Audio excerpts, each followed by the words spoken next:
This government has honoured the clearly expressed wish of the British people.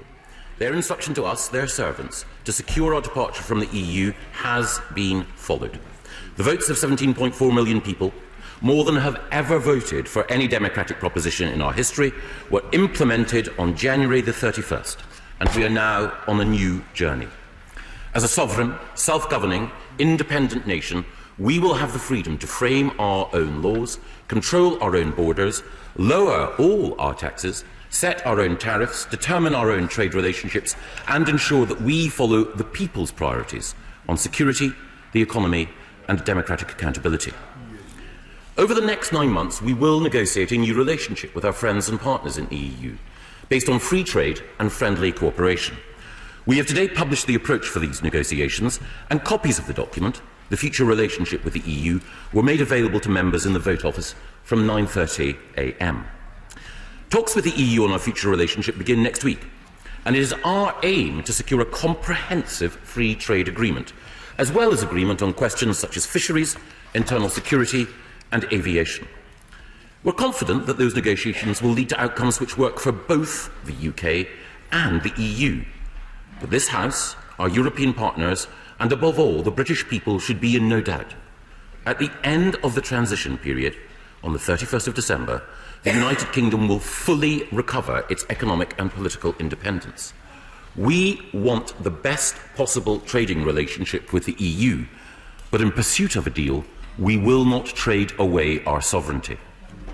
The government's vision for the UK's future relationship with the EU was outlined with crystal clarity by the Prime Minister during the general election campaign, and the election result comprehensively confirmed public support for our direction of travel. And in his speech in the Painted Hall in Greenwich on February the 3rd, the Prime Minister laid out in detail how we will reach our destination. The first principle of our approach is that we wish to secure a relationship based on friendly cooperation between sovereign equals. We respect the EU's sovereignty, autonomy and distinctive legal order, and we expect them to respect ours. We will not accept nor agree to any obligations where our laws are aligned with the EU or the EU's institutions, including the Court of Justice. Instead, each party will respect the other's independence and the right to manage its own borders, immigration policy and taxes.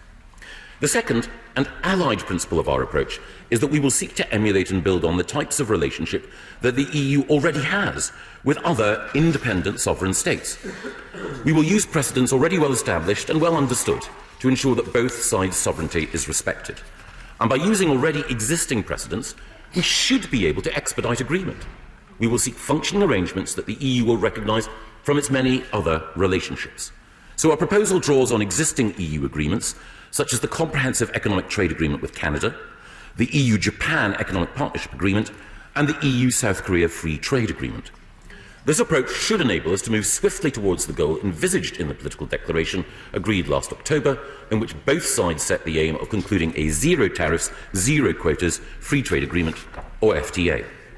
And as well as concluding a full FTA, we will require a wholly separate agreement on fisheries. We will take back control of our waters as an independent coastal state, and we will not link access to our waters to access to EU markets. Our fishing waters are our sovereign resource, and we will determine other countries' access to our resources on our terms. We also hope to conclude an agreement on law enforcement and judicial cooperation in criminal matters, so that we can work with the EU to protect their citizens and ours from shared threats. But we will not allow our own legal order to be compromised. And by taking back full control of our borders, we can implement measures to make the British people even safer, and we can tackle terrorism and organised crime even more effectively.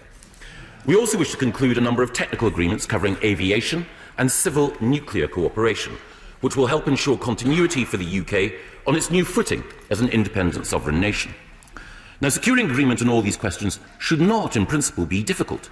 We are, after all, only seeking relationships with the EU which it has with other nations, relationships that respect the interests and the sovereignty of both partners.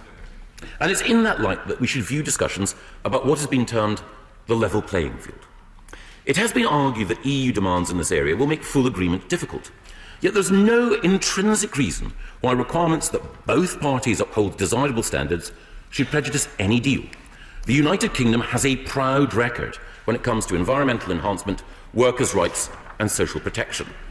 In a number of key areas, we either exceed EU standards or have led the way to improve standards.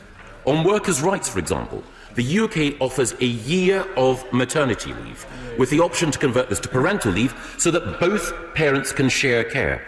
The EU minimum is just 14 weeks.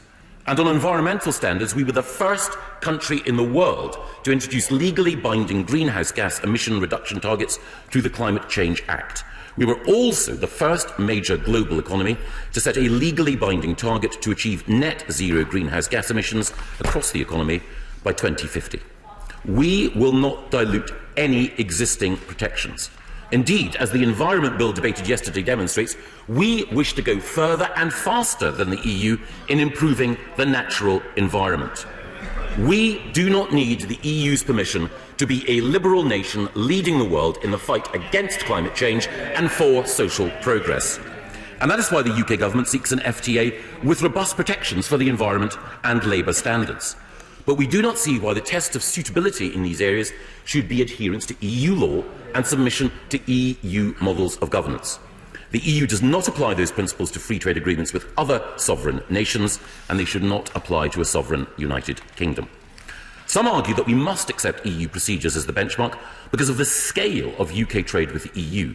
But the volume of UK trade with the EU is no greater than the volume of US trade with the EU, and the EU was more than willing to offer zero tariff access to the US without the application of EU procedures to US standard setting.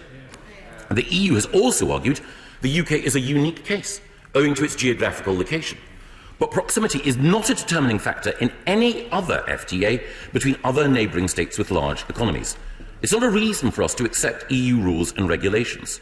You need only to look at the USMCA agreement between the US, Canada and Mexico for an example of a trade agreement that does not require regulatory alignment to one side's rules or demand a role for one side's courts. Geography is no reason to undermine democracy. To be clear, we will not be seeking to dynamically align with EU rules on EU terms governed by EU laws and EU institutions. The British people voted to take back control, to bring power home, to have the rules governing this country made by those who are directly accountable to the people of this country. And that is what we are delivering. Mr. Speaker, the negotiations are due to begin next week, led by the Prime Minister's Sherpa David Frost. And I'd like to end by looking ahead optimistically to the coming months. There is ample time during the transition period to strike the right deal for the UK.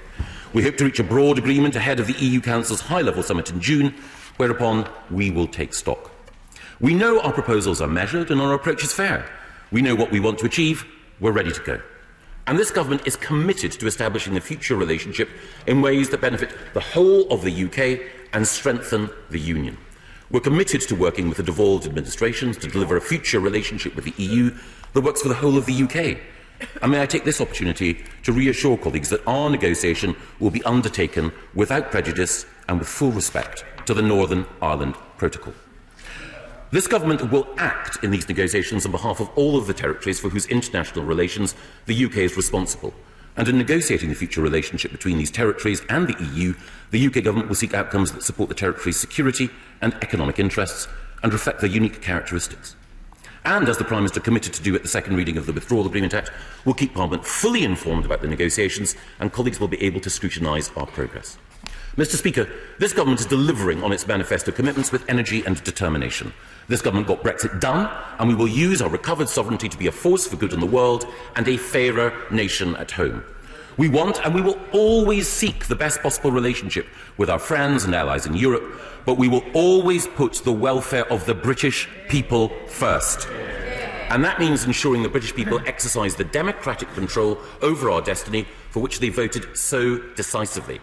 That compact with the people is the most important deal of all, and in that spirit, I commend this statement to the House. We will make America great again.